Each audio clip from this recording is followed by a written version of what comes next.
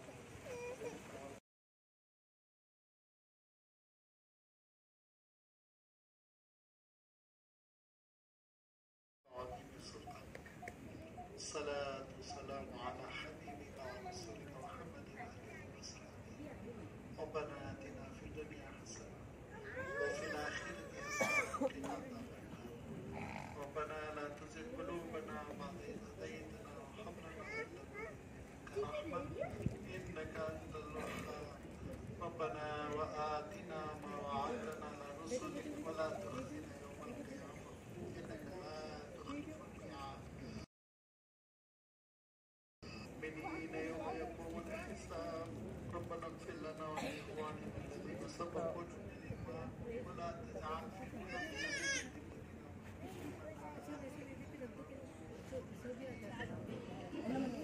اللهم لا تفرج جمعنا هذا إلا بذنب مغفور وسعي مشكور وعمل صالح مبرور اللهم إنا نسألك الهدى والتقى والعفاف والغنى اللهم إنا نسألك بكل خير ما سألك به نبيك ورسولك محمد صلى الله عليه وسلم ربنا